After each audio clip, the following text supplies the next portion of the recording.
Hello everyone. आइए अब हम आगे मेडिटेशन के लिए क्या पोस्चर है उनके बारे में जानते हैं। Posture in meditation has a direct impact on the vital energies of our body. हमारी शरीर की जो प्राण शक्ति है उस पे पोस्चर का डायरेक्ट असर पड़ता है। पहले मुझे भी लगता था कि ठीक है, मेडिटेशन करनी है कैसे भी कर लें, चाहे लेट के करें, चाहे बैठ के करें, चाहे टेढ़ा मेढ़ा होके करें, बट नहीं।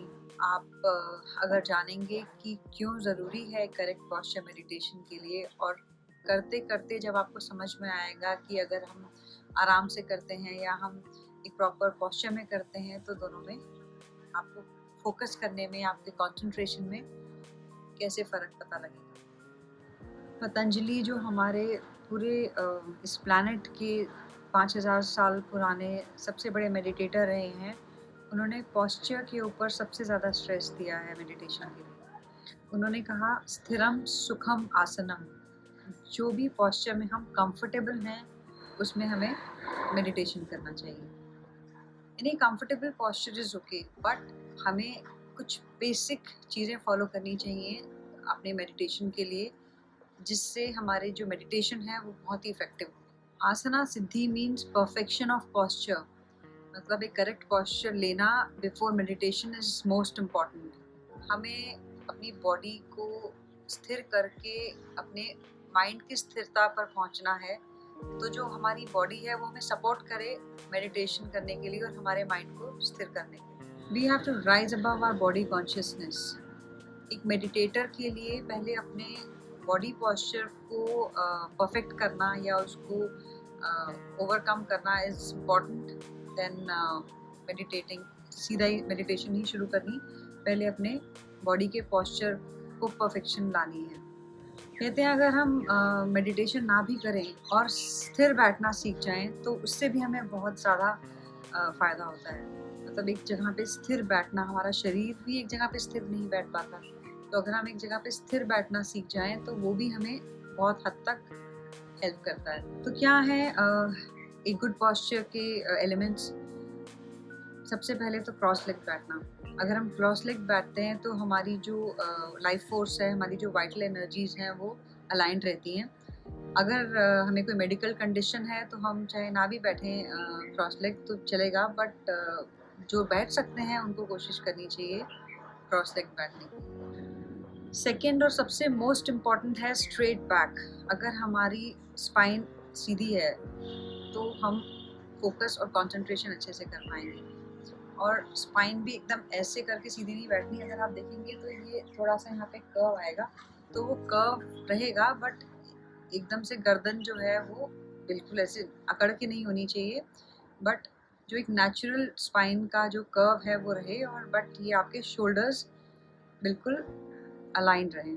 हमारी जो आर्म्स हैं वो रिलैक्स रहें। वो ऐसे करके अगर हम बैठते हैं, जैसे ऐसे फैला के बैठते हैं, वो नहीं होनी चाहिए। आर्म्स रिलैक्स होनी चाहिए, लैप में रहनी चाहिए, और जनरली एक के ऊपर ऐसे दूसरा हाथ रखे।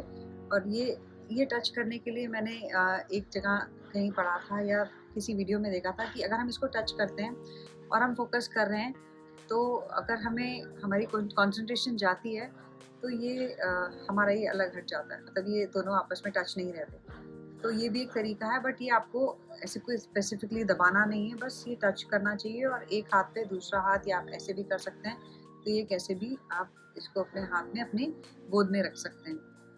सो ये आपके आर्म्स की पोजीशन होगी। Still gauge. स्टिल गेज क्या है कि हमें अपनी जो आंखें बंद करके जब हमारी आई बॉल्स हैं उसको स्टिल करना है। एक गेज को स्टिल करना इज़ इम्पॉर्टेंट। वाई? बिकॉज एक तो ये हमारी एनर्जीज को चैनलाइज करता है, और उसके साथ साथ हमें अपनी फोकस इंक्रीज करता है। हमारी जो स्नीजिंग है, खांसी है, और हिकअप्स हैं, जो हिचकी है, वो अगर हमारी गेज स्टिल होगी तो वो इन सब चीज़ों को कंट्रोल करेगा। और अगर बाय चांस हमें छींक आ गई तो हम फोकस कैसे करेंगे? तो इसलिए हमारी जो गेज है, हमारी अंदर जो हमारी आई बॉल्स हैं, जब हम आँख बंद करेंगे तो वो स्टिल रहनी चाहिए, कि आपकी आई बॉल्स आप एक ही जगह सामने रख के बंद करके बैठें। Gentle smile on your face. आपको लगेगा कि स्माइल से क्या होता है, मेडिटेशन में तो फोकस नहीं होता, बट अगर आप करके देखें तो आपके जो थॉट्स हैं उनकी प्योरिटी है वो आपके स्माइल से अफेक्ट करती है। अगर एक मैंने आंखें बंद की और स्पेशली मैं जब मेडिटेशन के बाकी सारी चीज़ें अपनी चेक करूँगी बॉडी पॉस्चर के, तो एंड में मैं अपने फेस के ऊपर फोकस करके उसको एक बार स्माइल मोड में लेकर आऊँगी। आप नोटिस करिए, मैं भी कोशिश कर रही हूँ।